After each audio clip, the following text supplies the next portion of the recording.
In the last couple of videos, I talked about budget and why you should do one, as well as 5 rules for the budget. Today, I want to talk about the process of doing your budget.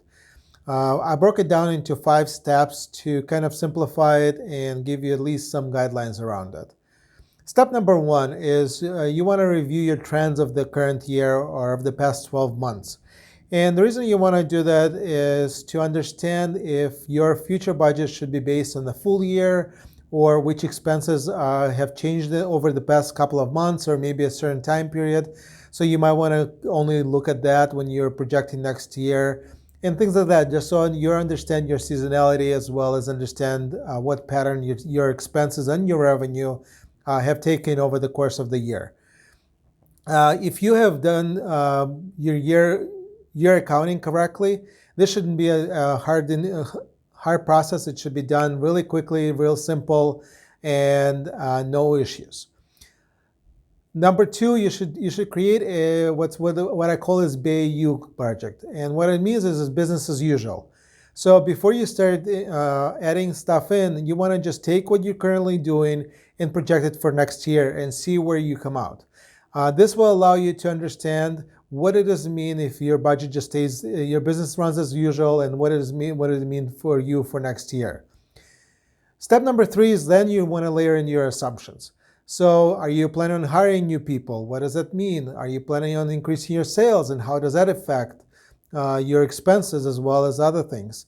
Things like that, you want to layer them one at a time, so that if you decide in the future, hey, you know what, instead of hiring somebody in January, I want to hire somebody in March, what does that do to your budget? Those assumptions need to be done separately and need to be broken out so that you can clearly see it, and will also allow you to do what-if analysis.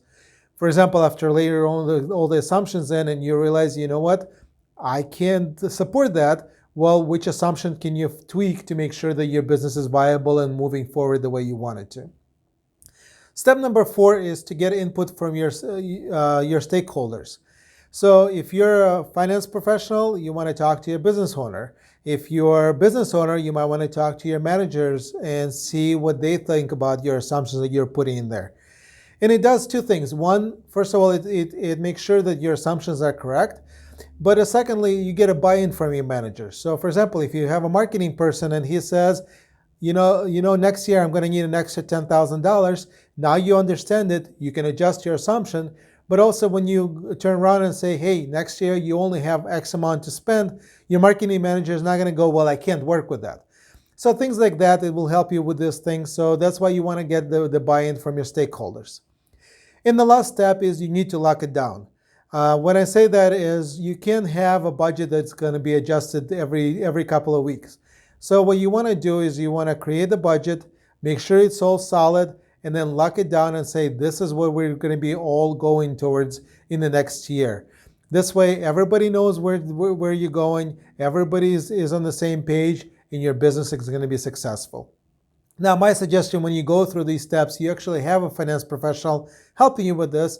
And the reason I say that is it will give you an impartial person to help you understand where some pitfalls might be, as well as question some of your assumptions to make sure that you're not too rosy, or vice versa, that you're not stretching yourself too thin, and making sure that you can be successful.